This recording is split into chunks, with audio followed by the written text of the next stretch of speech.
Bentley here. Good evening to you. On behalf of the Calgary Climate Hub, I welcome you to A Climate of Change, the Hub's live cast exploring with thought leaders from across North America what these wildly unprecedented times mean for addressing the climate crisis here in Alberta and how to create the fair, fast, and impactful change we need. In the spirit of reconciliation, we acknowledge that we live, work, and play on the traditional territories of the Blackfoot Confederacy, Siksika, Kainai, Piikani, Tsuut'ina, the Yaqtsi Nakota Nations, the Métis Nations of Region 3, and all people who make their home in the Treaty 7 region of Southern Alberta. And also that tomorrow is Truth and Reconciliation Day, and we hope that all of you will participate in the way that makes the most sense for you. I'd like to also make a second land acknowledgement on behalf of another group of folks that have a stake in this land that we stand on today, and that's our children, our nieces and nephews and grandchildren, and all future generations. I urge you to keep them in mind during this time as we face unprecedented change and start making decisions about what comes next. I also want to thank our sponsors for making tonight's show happen, Skyfire Energy, Go Electric, and Solar Homes Incorporated. A little bit more about them later on. On to the show. Election season is nearly upon us once again.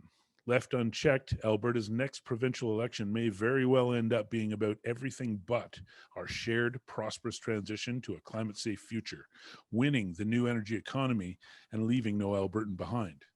Be it resolved, it's 2022. Alberta must not have another election that does not address head-on the number one opportunity and challenge on Earth right now, and probably ever, which is the fact that we are in both a climate emergency and a global energy transition, and we must act. Be it also resolved, we have every right to expect all politicians and political parties to have answers for the critical questions of our time, not just those they prefer answering or that the media thinks are more click-worthy. We intend to ask those questions. We invite you to join us and take a step further. Share with your fellow Albertans your perfectly reasonable expectation that this all-important moment in Alberta history that sets the table for our future will be met with the sincerity and vision it deserves, that we deserve. The Calgary Climate Hub does not and cannot advocate for or against political parties in elections. We can, however, and must advocate for smart climate policy to be part of the conversation. With us today is the Executive Director of the Alberta Environmental Network, co-lead of Drawdown Alberta, as well as the enormously successful Defend Alberta Parks and Alberta Beyond Coal initiatives, Natalie Odd.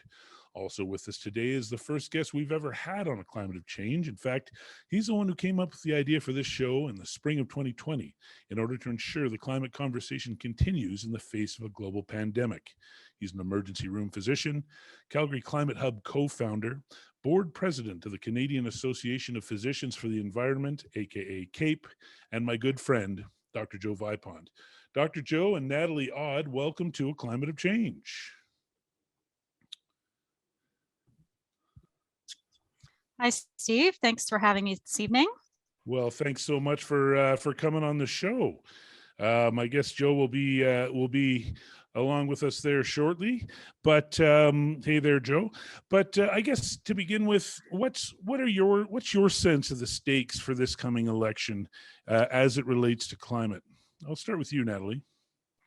Well, really big. Yeah. I mean, I don't want to sound too fraught about this, but we're running out of time, and our leadership, those who make decisions at that highest level, number one, have to acknowledge climate change, that's human caused, and number two, have to make a plan to meet some pretty swift goals in the short term, detailed plans, and that's what we need to see from them, and that is not currently in sight. Mm-hmm. What about you, Joe, as far as the stakes? Well, every election's a climate election now, right? Like there's no decision process that this shouldn't be number one factoring in. And because dealing with this is a systemic problem requiring systemic solutions, we really need our leaders to make good policies. I never thought I'd be a policy wonk, but now I'm like, we need good policies. Where I bet you a decade ago, I wouldn't even know what policy was. That was just an esoteric concept. But now I really understand that the leaders make the difference. Mm-hmm. Absolutely. So a critical thing for us to begin this show with is just that what I mentioned in the preamble, that we are a nonpartisan organization, and we're not able to tell people which political parties they should be voting for and which political leaders they're voting for. It does put us in a place where we have to be careful, because we're going for our charitable status, and as nonprofits, that's a critical thing that we have to be vigilant of. So moving forward through this, I want to make sure the audience knows that we're not going to be calling out politicians or political parties specifically, rather generally, and from a nonpartisan perspective. Do either of you want to comment on that at all? Yeah, I mean, it's a bit of a game in some ways, because I think we, as Albertans, generally know who's on the side of climate and who is not. But yeah, let's play the game. Fair enough. Game on. Okay, so one of the things that a nonpartisan thing that the Calgary Climate Hub has done in the past, specifically for our last round of municipal elections, is we commissioned a polling, and the polling results told us that a strong majority of Calgarians not only understand that a global transition is upon us, not only do they think that we should prosper from it, they actually think we should lead on it. And Natalie, maybe I'll start with you. I guess I want to get a sense from your perspective. Do you feel like that's something that is shared by Albertans generally? Thanks, Steve. And I wanted to start out by saying I understand the concerns about being partisan, but there is a really clear distinction between being political and being partisan. Mm-hmm. I feel that we are obligated to be political when it comes to climate change, that we must be, and that's not the same thing as being partisan. So I just want to be really clear about that. With regard to how Albertans see themselves, yes, it has changed a lot about climate. And I can say that from being in a number of political campaigns and going door to door and having one-on-one conversations that are somewhat random, because you literally go up to someone's door. It has changed over the last 10 or 12 years here in Calgary. I would say your polling is correct, that people feel that we need to take action on climate change. I think more recently, people are starting to realize the effect that it has on youth, that we're losing young people from Alberta because they're not seeing careers in oil and gas. And that's pretty well understood now, and that this is really directly affecting us. And maybe the effects were more distant for people. They're making linkages with these severe weather events and whatnot.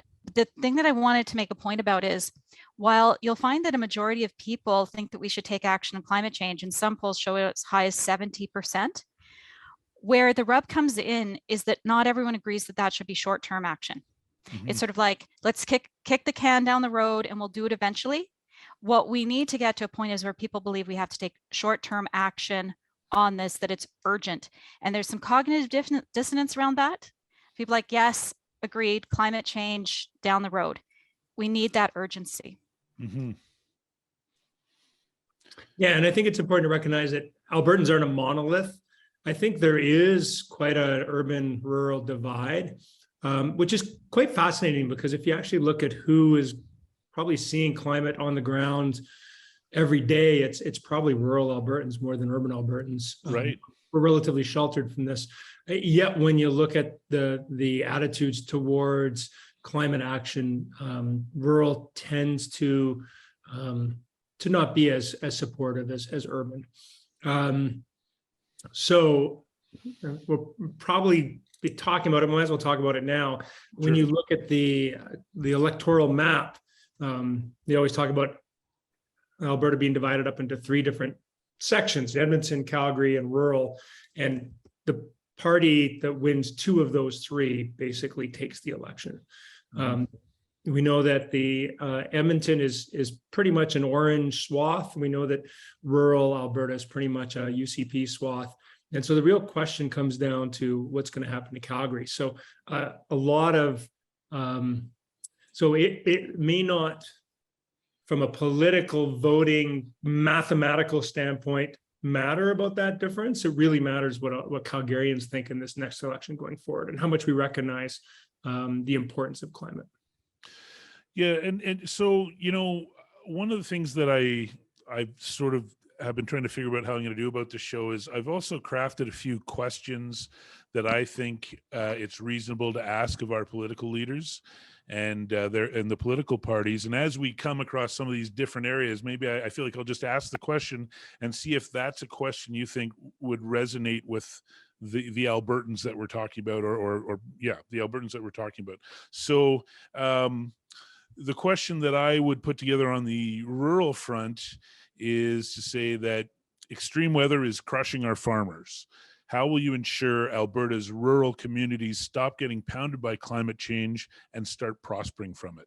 Is that a question that you could fairly ask political parties, but also hope to pull in people from rural Alberta so that you're able to say, hey, listen, first of all, we understand that you're really taking a hit here, but also there is prosperity in managing the land and drawing down CO2 to into those areas. What do you think as far as a question if for that one, Natalie? So, Steve, can you rephrase? Are you asking if this is a viable policy ask of the government to focus on this? Yeah, or I'm kind of thinking about the polling that we did. We asked whether Calgarians think we should lead on this, and they said yeah. The majority said yes. Now, might a majority of rural Albertans say you're right? We have been getting hit by extreme weather, and if we can prosper from it, we should. Yeah. Well, a point that comes to my mind is that, in particular, the agriculture and farmers, they are soil experts, like second to none. They know about soil chemistry. They know their soil. They know they're subject to drought. This is affecting them, and their soil, their agricultural practices. So, my understanding is they're quite well aware of the impacts of climate change. There's national organizations that are looking at this for farmers. So, I think that is a constituency that absolutely would get on board with climate action.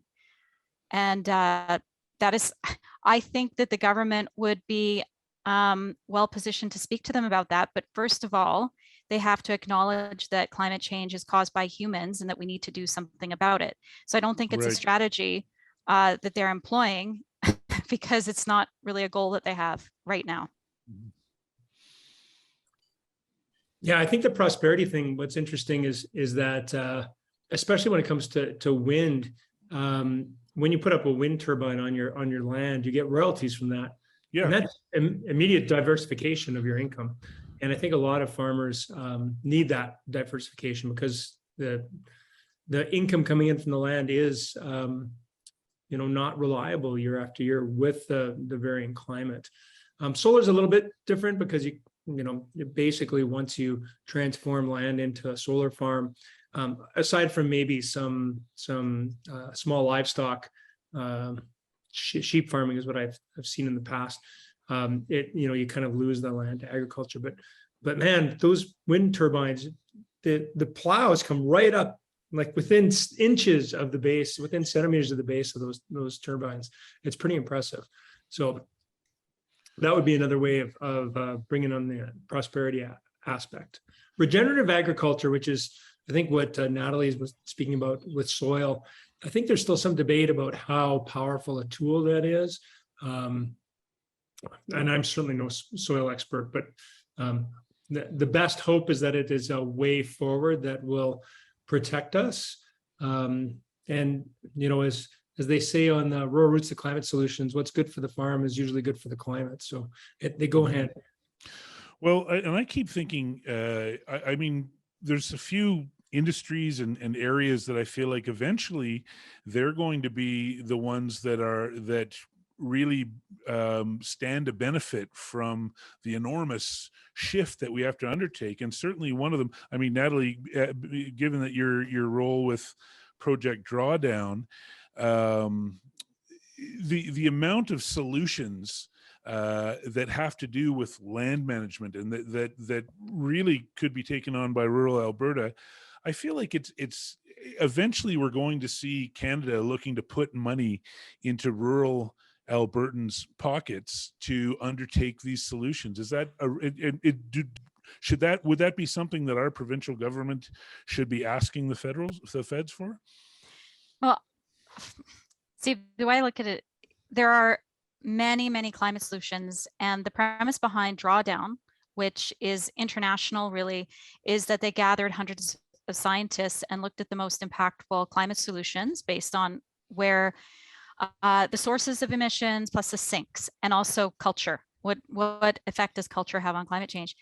And there are many, many climate solutions. Some are more specific to Alberta, some aren't, like tidal energy, things like that. But there are many solutions, and that does include land use, but it's not the only one.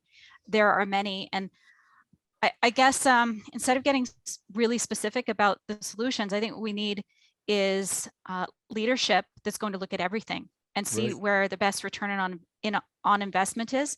Emission sinks are really important, but we also need better data on that, right?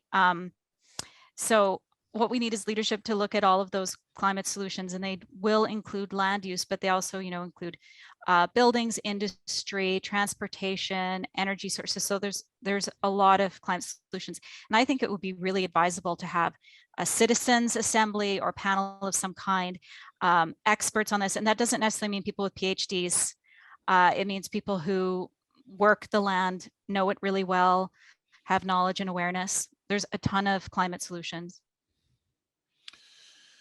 When it comes to engaging Albertans as a whole on climate, how do we go about this? Because as I said in the preamble, like I can see it being about a bunch of things that are headline grabbers and people get either mad or excited about.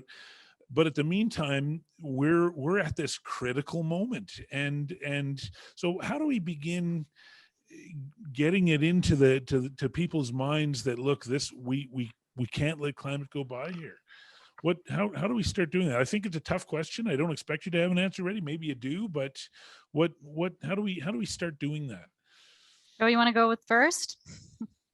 Well, in some ways it's like the pandemic. It's something we don't have a choice on managing, right? You can ignore it, but if you ignore it, it's going to just bite you in the ass.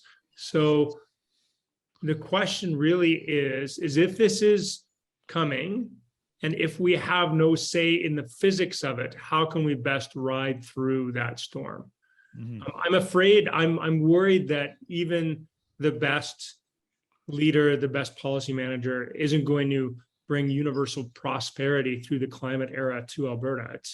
It's hard, right? Like our major industry is fossil fuels. I read a stat this week that 50% of all major insurance payouts for disasters in the last, I don't know if it was a decade or 2 decades, were in Alberta. We're susceptible, so we're at risk. And so it may be that we just need to acknowledge this is going to be really hard, but we need to make the best decisions going forward, kind of like the pandemic. I'd like to take that question too. Yeah. So what my tactic has often been is one-on-one conversations in campaigns, going door to door. And I find personally that's where the most progress is made, because you can speak to people on a personal level. When people can often feel attacked for not taking action on something, and sometimes it's really unclear what action they can take on a personal level or as a community. And speaking to people one-on-one, you can actually make this personal. And one of the programs that we're starting up, called Alberta Dialogues, is one-to-one, going door to door and on the telephone. And what we're going to be getting at is how climate change affects us personally. So what Joe's saying, it can be really abstract, and people aren't really going to be ready to take action when this is in the abstract.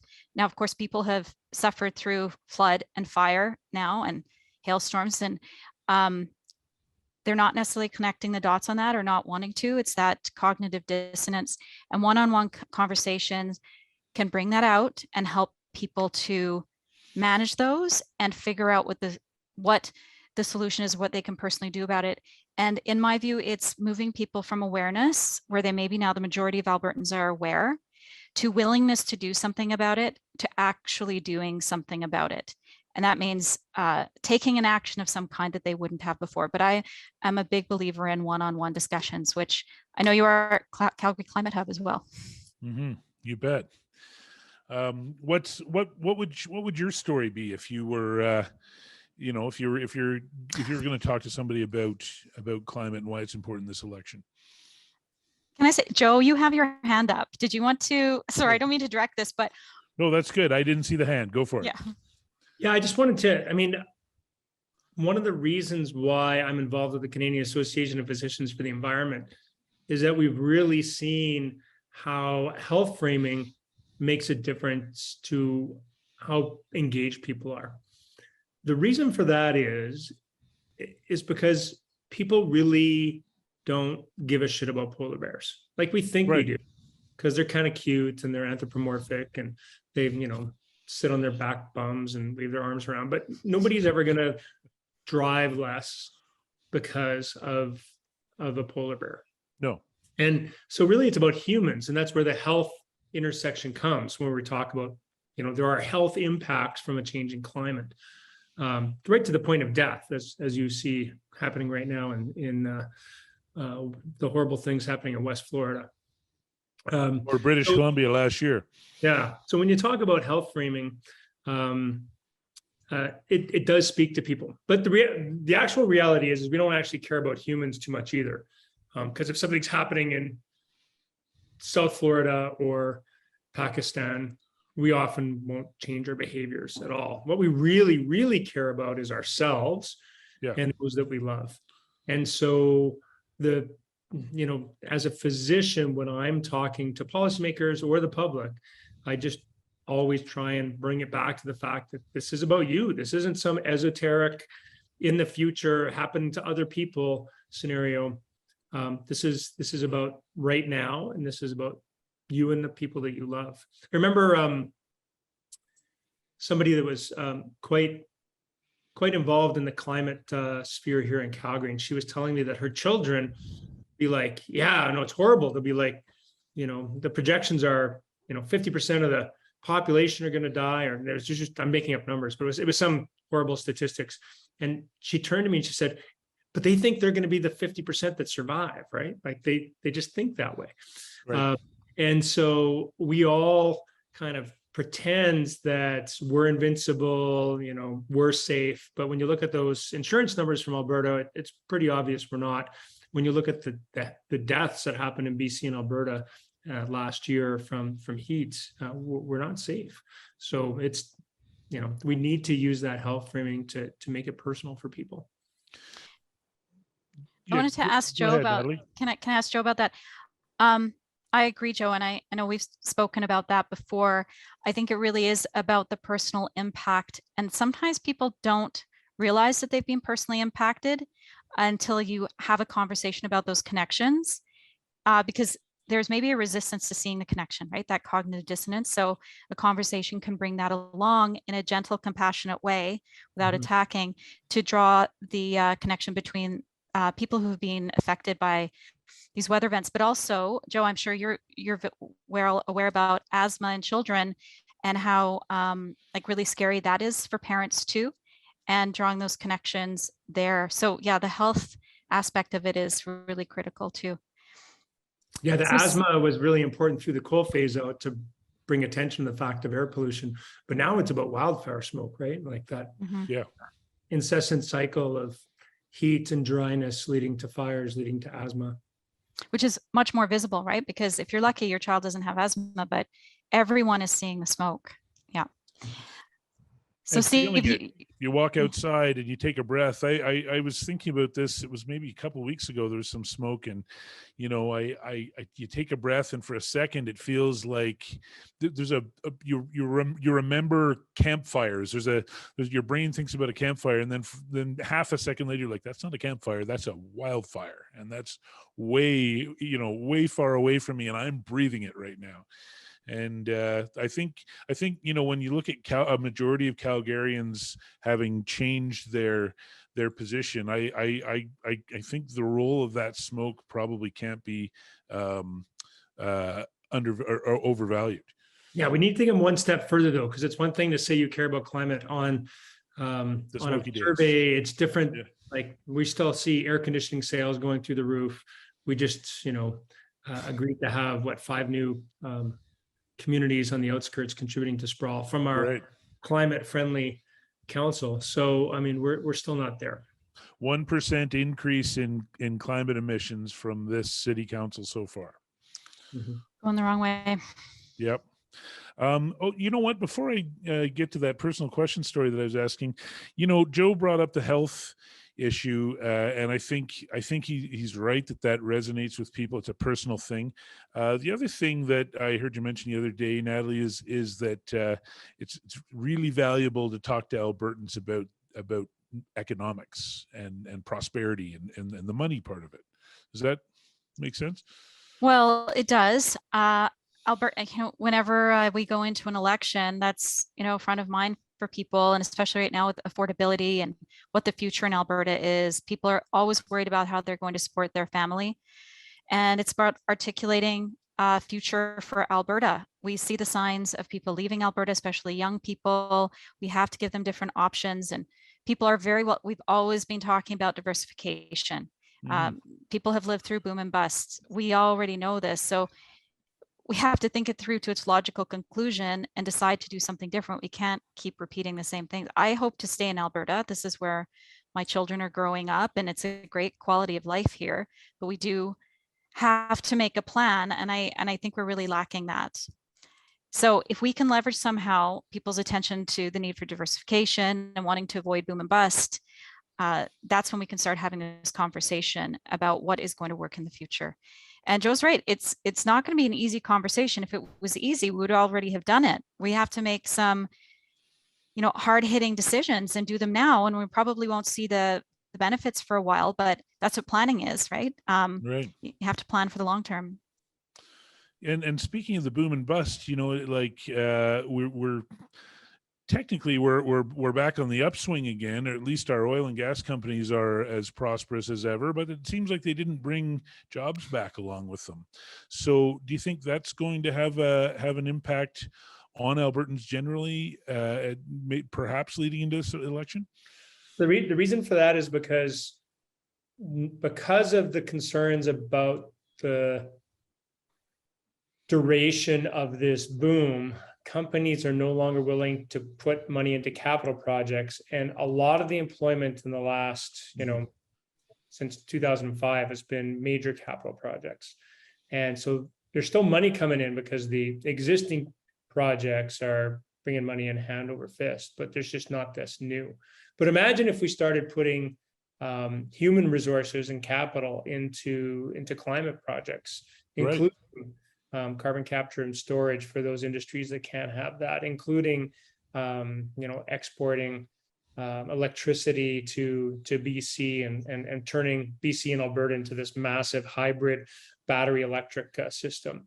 There's a lot of potential there, but we have to be willing to embrace it. And also, I think we have to be willing to say, we can't ride the oil and gas party forever. It's unethical, for one.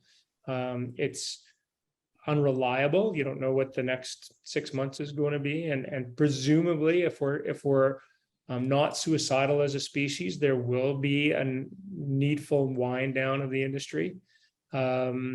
So yeah, but those are tough conversations, as Natalie says. A lot of people don't want to. They want it all. They want an ongoing oil and gas industry. Can we just add on some carbon capture and storage so it can last a little longer? Mm-hmm.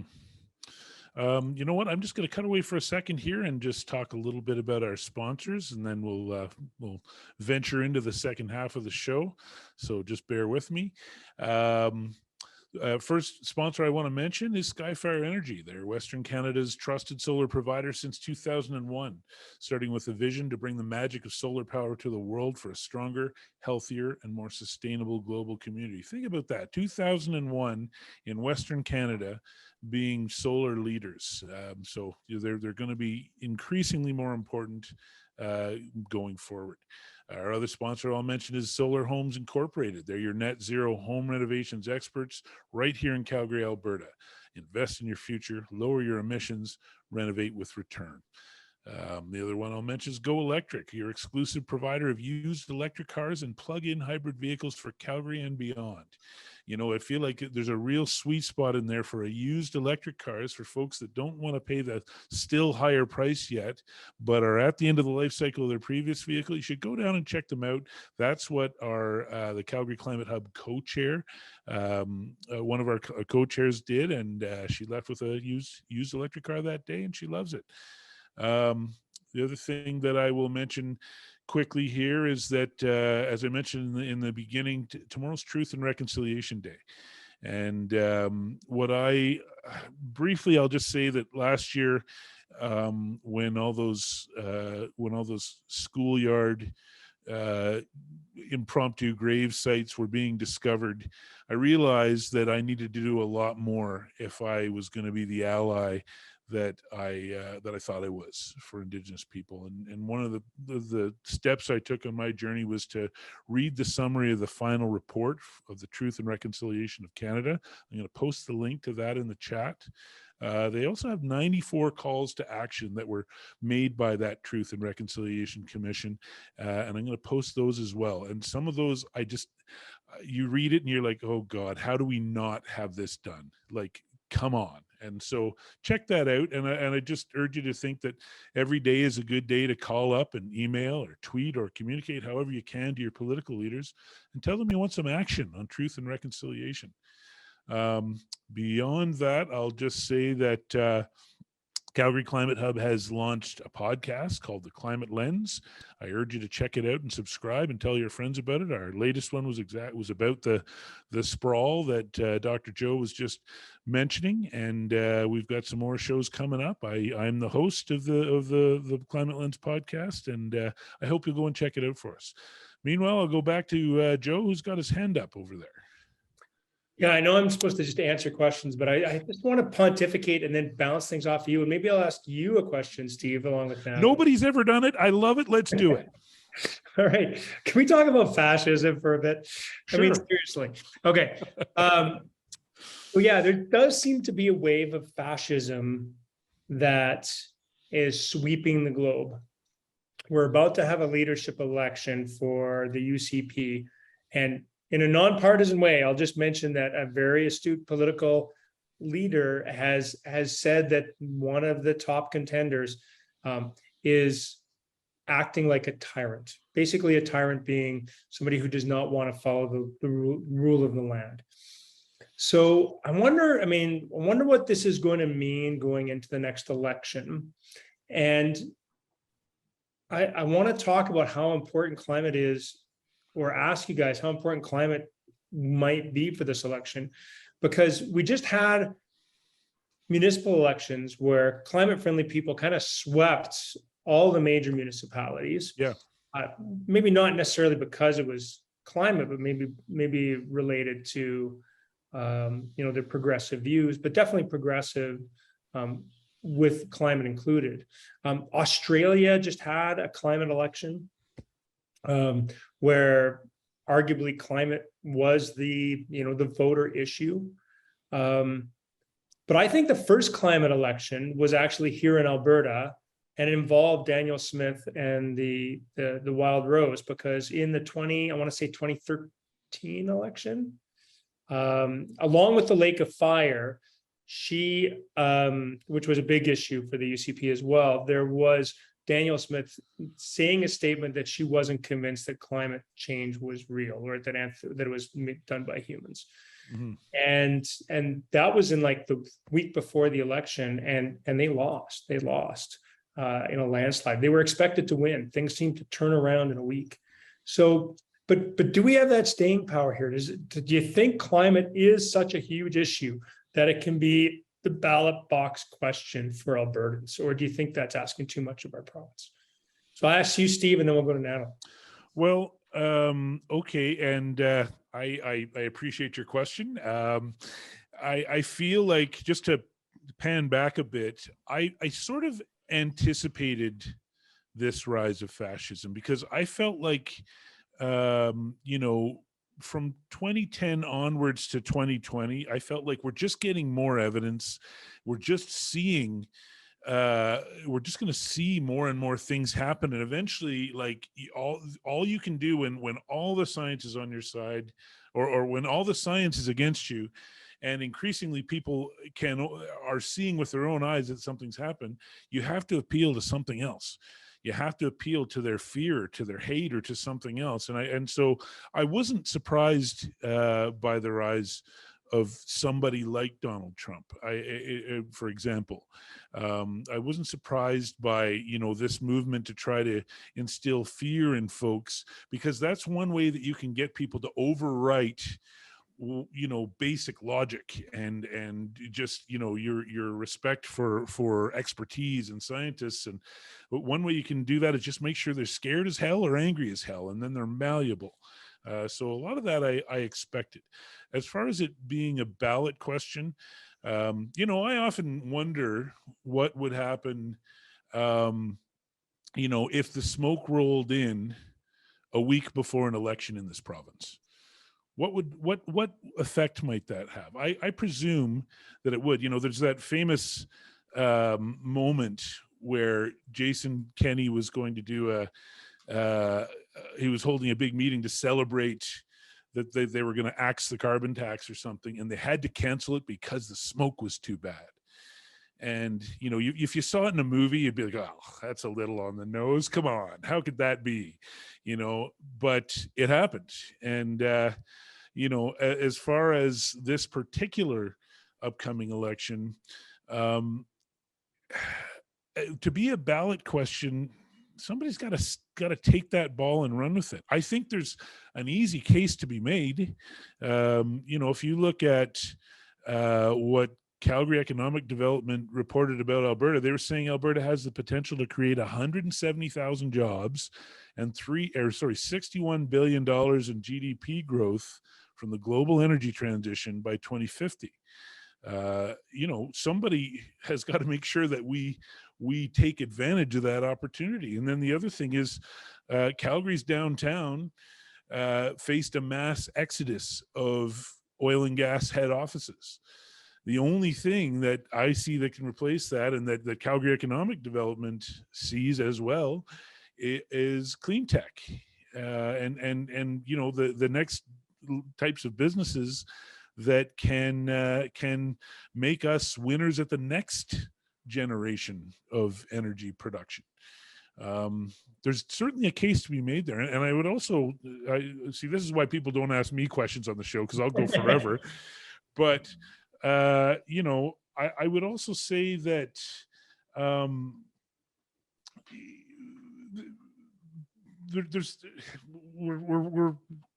we're poised in so many different ways to be winners in this transition. There's so much going for us, and you and I could spend the rest of our show talking about all the different ways that Calgary itself, let alone Alberta, is so well situated to be the winners in this transition, and to lead Canada and indeed the world. But how do you make somebody take that and run with it without, sounding scary? I'm not sure. That's not where my expertise is. All right, Natalie, I'm turning it over to you. Now that I'm taking over the questions. Let's talk about. I like this. This is fun. Let's talk about fascism and ballot box questions. Oh, come on, Joe. This is like being in your living room. Fairly. Here's my ice cream. Right. So my mind automatically goes to, what are we going to do about it? So you're right. What are we going to do about it? And we can sit and sort of wring our hands about it, or we can get out there and pound the pavement. We have to go talk to our fellow Albertans. There are a lot of people who are open-minded and politically engaged. They are watching the news, and we need to talk to them. And what you're saying is that there's awareness about climate change. There's a will to do something about it. We have an idea about clean tech, and that could be great for our economy. We want to improve the economy. But then what you have is a divergence between people who are heavily invested in what we have now and are not interested in shifting, and people who aren't sure what action to take. So we need to go through the awareness, willingness to action. So what I mentioned earlier about the one-on-one conversations, and it's that granular, there is no way to get around it. So to sort of close the loop a little bit, we know that Calgary is really important for the upcoming election. There's, the data shows that. It's very clear that a government that wants to get into power needs to win Calgary. And we know in Calgary that there are people who are open-minded and politically engaged who right now are in a bit of a toss-up about who to support in the next election. And those are the people we have to talk to. And some of these ridings are decided by a couple of hundred votes. If you crunch the numbers, you need to shift the mindsets of a few thousand people to make a difference. So let's go out and talk to those people. We need to talk to them on a level where they don't feel attacked, where you can have a compassionate conversation about the personal effects that they're encountering, and that there's a whole range of them, including their children leaving the province. Nobody wants that. And so I personally do not think that climate change is magically going to be an election issue at all. We know it's health, education, economy. But if you can tie those together and have people come, when you're talking in a one-on-one conversation, people can come around to that realization on their own. They can connect those dots, but we haven't been really talking to people or asking their opinion on it. They have their own thoughts, they're in their own mind, but how many people actually ask them, what are your thoughts on climate change? Because this conversation gets avoided in a lot of circles in Alberta. So that's why at AEN, we are building up this Alberta Dialogues program to go door to door and to call people on the phone in strategic areas, and let's start moving those numbers. So it's not necessarily that you have to make this a massive campaign that everybody buys into. You can be strategic in how you use your resources. The folks that are heavily invested right now and don't want change have a lot of money. So we have to combat that with our own assets, which is people. Absolutely. Joe? Well, I have a question for you again, Steve, and Sure. for now. So we're now in a province that used to have a one-horse race and now has a two-horse race, but there's more than two horses that are on the election ballot.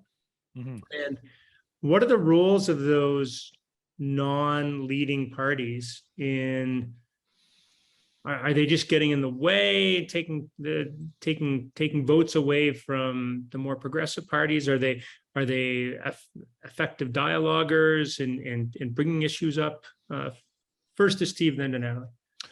I think that what I hear people say is that, the goal of some of those parties is to advance the dialogue and to push the envelope maybe a little bit. Hey, you're talking about this. We should be talking about this. And, I think that I understand that. I don't know how effective that is. Maybe it does. It's the old Overton window, shifting the Overton window thing. But I think generally, I don't really have a lot of time for. I'm going to self-identify as a strategic voter. That's what I end up doing. I look at, I look at, usually I look at what party do I not want to win and who has the best chance of beating them. And, the other thing, that I think about is, well, I know that party X isn't going to make life easy in my quest to shift this province or this city or this country. Party Y, I've got more of a chance. I've got more leverage. There's more of an opportunity for me to shift them to policies that make sense to me. Whereas maybe the other party is going to tell me to take a long walk off a short pier kind of thing. So yeah, that's what I think about it. What about you, Natalie? So in the last election, and this isn't unlike a lot of other ones, the second largest voting bloc was non-voters. Yeah. Right? I think the UCP won 37% of Alberta voters, but a huge number of people didn't vote at all. I am a huge proponent of proportional representation. I think it's very healthy to have different political parties active. They push progressive and unfortunately other types of policy, but that's how you're going to get some of these progressive pushing climate action. So I absolutely think that those political parties have a role. Having said that, we're waiting on proportional representation, and the NDP federally says that that's important to them in their mandate, and they're going to push that.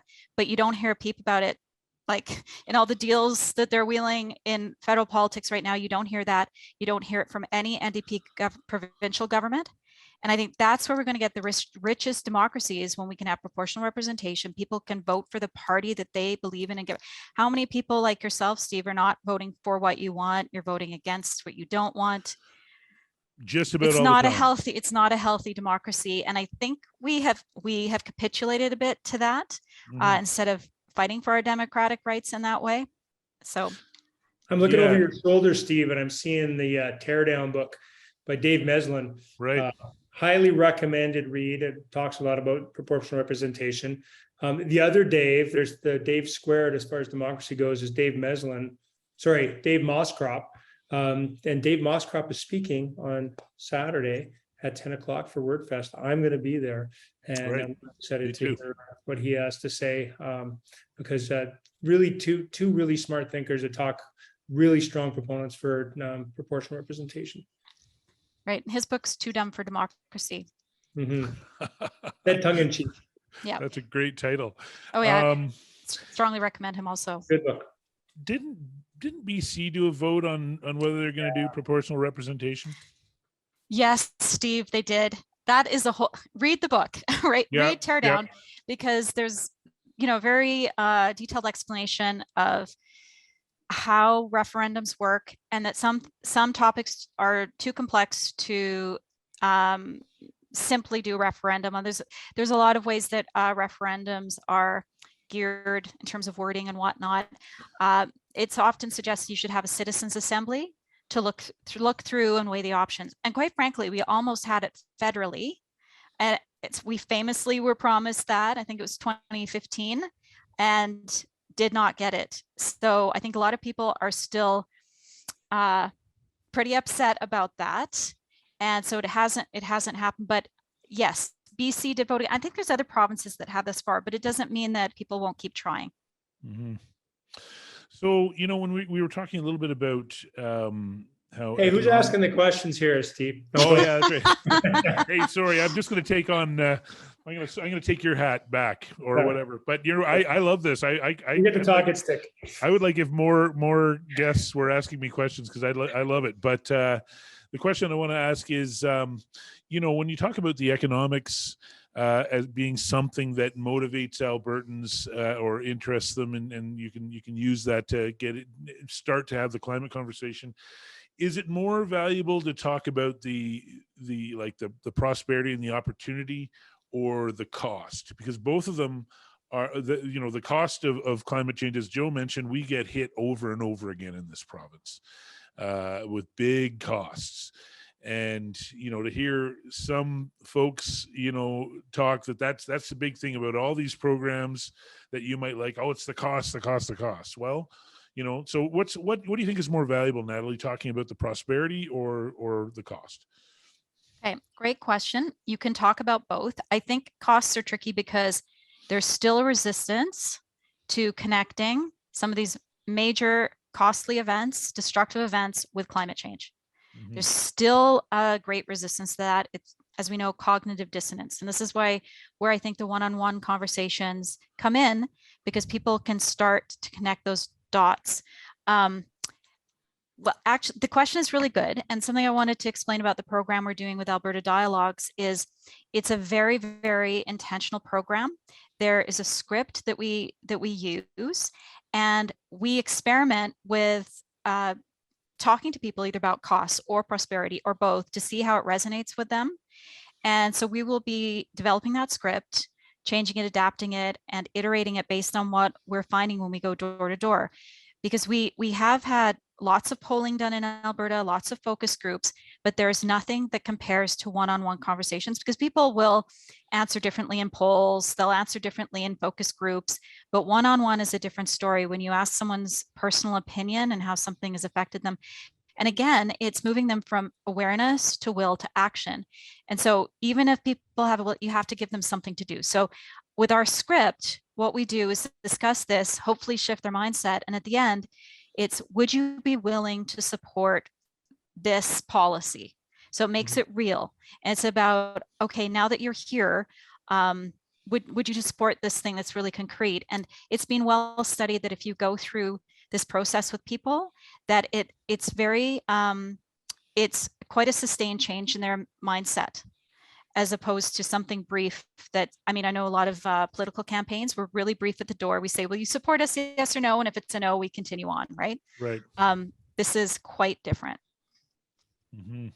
The hub has actually had specific climate door knocking campaigns. We're not knocking for a party. We're just saying, look, you really need to think about this when you put your vote into the ballot box. And I think it's been very, I don't know if it's changed elections, but I think it's been good even for the door knockers to have those conversations, to know that there's not this monolith of climate denialists or delayists at the door. So yeah, it's hopefully something that the hub will launch as well. Yeah. You know, so I actually participated in door knocking for the hub and back in the day. At least one day I went. There's a lot of people who went a lot more than that. And you know, my takeaway was that I didn't have a negative conversation that day, even from people that didn't really feel that climate was a pressing issue, or maybe they didn't even believe it. It even surprised me going through some neighborhoods where I would have thought we're in, being diplomatic here, we're being in an area that wouldn't be open to climate, and I just found that overall most of us found it was a pretty positive experience. Mm-hmm. Yeah, just going back to the fear and greed thing, which is a different way of saying costs and prosperity. It's really fear and greed.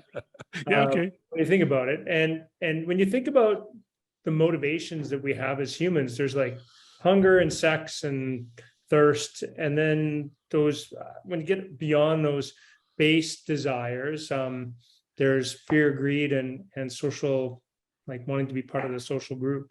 Those are the things that motivate us. So yeah, I don't have a formula though to say what's going to work. Just keep throwing shit at the wall and hope something sticks. Yeah. Truth, stick with the truth. Yeah, I do believe that there is a way to do this with data and evidence in terms of what resonates with people, and keep testing it and figuring it out. But I'll also say, we do have to pay attention to the cognitive dissonance and get people to articulate it for themselves, because everyone has a different personal experience with climate change.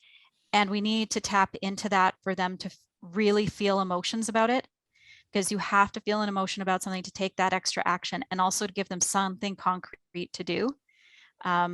So that's really how you change a mindset over an extended period of time. So there's actually a lot of science behind these conversations, and I know that you know that at Climate Hub, and actually, if I can say, we've talked to folks at Climate Hub, and I think we'll be working together on this campaign.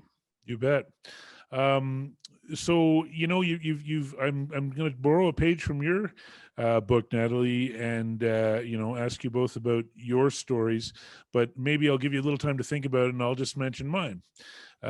So you know, what drives me and has focused my whole life on climate is twofold. The first part is, I think, the one that is common to most people in the climate world, and that is that there are little ones in my life. And I'm very conscious. I think about, the way that I think about it is that, you know, I was sort of past this box of, let's call it manure. And it was a certain size. And this came from the other generation. It was sort of like, here you go. This is what we're giving you. Sorry, it's yours now. And I feel like, rather than turning over an even bigger box to the young ones in my life and saying, okay, this is what we knew and this is what we were doing, here's the problem now, I want to pass them over something much more manageable, and something that, you know, if anything, there's instructions that are going to be able to tell them, this is how you get rid of this forever. This is what Uncle Steve did to start on all this. Because I know it doesn't get finished in the amount of time between you know, when they become adults.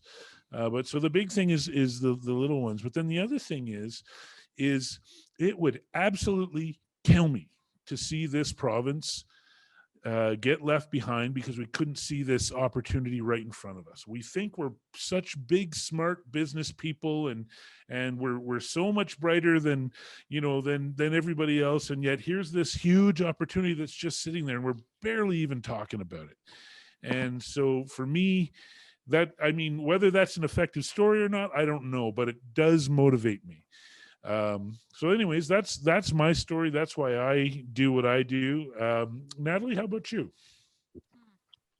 It's a good question. I wish I had a good answer, but my dad worked in oil and gas. We moved to Canada because my dad is an engineer, and he worked in oil and gas his whole life. And he talked to me about this when I was a teenager, and the science was already really clear, and the logical conclusion was already there about what was going to happen.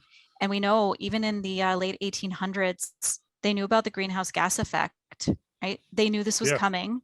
The science was well established, and our scientists and academics are the most trusted people in our society. Most other people lag way behind. And so for some reason, we're not really listening to the scientists. But I think a lot of us were aware of this early on, started to get worried because we believe the science, we see it accelerating. I just think it's the right thing to do. I don't really have another explanation for that, except that it worries me. And it's for those of us who are really aware of that and see where this is going, we do have children. And I know my children are going to ask me one day, what did you do about this? And I have to be able to answer that question. And that's really what it boils down to for me. And honestly, I did not want to spend my career working on these issues. I wish they weren't. There's other things I'd rather be doing, but this is a priority. Yeah, and you know, before I switch it over to Joe and ask him the same thing, I think about that in relation to Joe. You know, we've been in the same trenches together on this in the Calgary Climate Hub for a few years now. What would we be doing if we didn't, if governments of the world were responsible and we're doing this, and we didn't have to do this? And then I watch COVID come along, and it's the exact same thing. Joe's got to go in there and you know, get people informed on COVID, and like what would a Joe do if he didn't have to do the government's work for it? He'd probably, I mean, I know the answer. He would just spend more time with his family, which is what he does every second that he can, as far as I know. But Joe, tell us about your motivation or your story. I guess my story comes to reading a book a long time ago called The Weather Makers by Tim Flannery, who's an Australian. I believe he's a meteorologist. And it was very sobering, because it was like, well, if this is such a big deal, why isn't anybody doing something about this? I think Greta actually had said the same thing. She's like, this can't be real, because if it was real, then you guys would be doing something about this, you grown-ups. Right. And so early on, I started to realize that because nobody else was acting on this, I better act on it. And so I started to organize. And once you have a couple of victories, like the coal phase outs, like you know, the NMAX net zero campaign, it kind of drives you up. It's exciting. Wow, I have agency. and so in some ways the Calgary Climate Hub, you know, I was there at the beginning and got to help kind of craft the direction that it went into as a co-founder. And it's the same idea. It's that, you know, if nobody else is going to be the adults in the room, then we better create an organization that is willing to do that. So So yeah, and the same goes for COVID. In fact, COVID's really scary because we don't seem to be learning any lessons. We're 2.5 years in, and if anything, we keep doing it wrong. Mm-hmm. And it's really scary to know that the science is there, that there are solutions, and we're just ignoring them. And it really, it seems to be a neoliberal driven problem, both of them, that really what matters more than human lives and the planet's existence is business, is profits. And God damn it, we got to fight that. Mm-hmm. Yeah, the COVID thing, that's where you'd think, okay, this directly affects me. This directly affects my children, my, everybody, and yet we're not able to make that connection either. That was sort of a sobering moment when I was starting to think about those there's so many connections between COVID and climate. I mean, that's how we started this show, was really diving into those. But don't look up. Yeah, that's right. Well, before we go, maybe I'll just ask Natalie, is there anything you want to touch on that we haven't brought up yet? Yes, thank you for asking, Steve. I just want to say how lucky we are to have Joe Vipond in this province. Joe is like an intrepid advocate. I have seen Joe he just knocks down every barrier. He just goes for it. He doesn't sit around endlessly discussing things. He just gets shit done and finds a way to do it in many different ways, is engaging young people, all different kinds of people. He works tirelessly, although I know he does get tired and it takes a toll on a person and their family. But, Joe is really, really a standout. And when, Joe, when you started doing the work on COVID-19, you extended yourself, personal sacrifice, you were the face of it, and people trusted you as a doctor, so they should. And I was watching Joe going, wow, he's leading COVID while at the same time doing all this work on climate change. I mean, Joe just does not stop. Very, very unique person in Alberta. And I just want to say how lucky we are to have Joe. And I hope you never move away, Joe. Yeah, this is a pretty amazing province with pretty amazing people in it, like Steve and Natalie. And, I could say the same thing about you, Natalie. You're and Steve. I mean, you guys are dedicated and want to make real change, not just talk about it. So, but you know what? I said this in the protest a couple of years ago. Well, I guess it was a year ago, that this is our goddamn province, right? Like, I live here not just because of the wonderful people around me, but because I can go on the weekend and go dinosaur hunting, and then the next weekend I can go hike a mountain and see larches, and that describes my September, right? Like, this is what I love to do. I can't do that anywhere else. Where else would I go that I could do that in the same week? And so yeah, this is not their province. This is our province, and we got to fight for it to be safe. Yeah, I had an interesting conversation with somebody that was told me that maybe a place where I'd feel more amongst my own would be to bring my show to Vancouver and go spend some. That's where a lot of the green people are, or what have you. And I was just like, well, I was born in this province. And you don't go where the fight is easy. You go where the fight is important and where you can make the most difference. And that, I assure you, is right here in Alberta. And I assure you it's right here in Calgary. Yeah, exactly. So I guess I'll just I'll close out and just say thank you to both of you. There's a reason why I was very happy to have both of you on here. I think you're both leaders, and you're both people that I admire and respect and look up to, and we'll keep moving this ball together. I'm not going to stop. I got nothing else to do. That's all. This is all that's on my that's on my agenda. Now I know I'm going to die fighting this thing. That's the nature of the climate emergency, is it's here with us for as long as it takes. But thank you so much for coming on. Go ahead, Joe. Just that elections are a time of great change. It's where we actually make huge shifts in the direction of society. So that's why this is so important. And I'm glad we're talking about this. Well, maybe a month before the next election, maybe 8 months before the next election. But it's important that we prepare and we make a change. So if I can say one last plug, we Yeah. are going to be taking concrete action in the lead up to this election. There's a place for everybody if they want to go door to door to us. And we also need people who are just partners of people who do the talking to make sure that they're safe at the door. We need pairs. And so if someone just wants to come and keep someone company, it's really important for us. So anyone who wants to help with the ground campaign, we'd really appreciate it. Excellent. And they can reach out to you via the Alberta Environmental Network website, I'm sure. Yeah. Yes.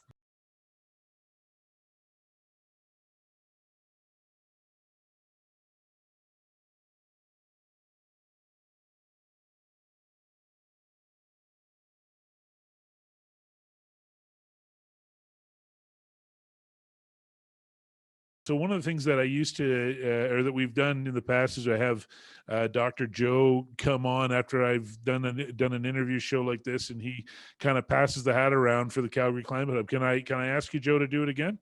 Sure. When you look at charitable donations, I think number one is religious organizations. Number two is health, and environmental causes is like right down, like in the bottom 1 or 2% of all charitable donations. Yet I think arguably is pretty easy to argue that it's one of the most important things that we need organizations to be supported, and money allows us to do things. Like right now, we've actually been able to hire staff. And so we've gone from being a 100% volunteer organization to actually having people working on this topic, 40 hours a week. And that can only be done through donations and money. So yeah, if you think of what we're doing is important, there's two ways to donate. You can either, if you just want to give us money and you don't need a charitable receipt, you can just donate through our website. If not, if you need a charitable receipt, you can donate through our charitable partner, which is the Climate Reality Project Canada, and just make sure you mark the donation as directed towards us, and it'll make a difference. If you don't have any money to spare, that's okay. I get it. We could use your help in a lot of different other areas. And, maybe you're super busy and all you got time is to write a few emails once a month. Well, we'll put you to work. So consider joining the Calgary Climate Hub, and what I can promise you is it's the only thing that counteracts breathing that smoke inside. You're going to feel the difference yourself. I know it for a fact. And my guess is Natalie and Joe can vouch for that as well. So thanks again to my incredible guests for the wonderful work they do and for coming onto our show tonight. I want to thank the number of volunteers that makes it possible for us to put on this show, and as well as of course, the Calgary Climate Hub board that does a lot of work. And I want to finally thank you, the listener, for giving us or the viewer, I guess, for giving us your time and for caring about the important things. All for now. Let's get to work. Thanks, everybody.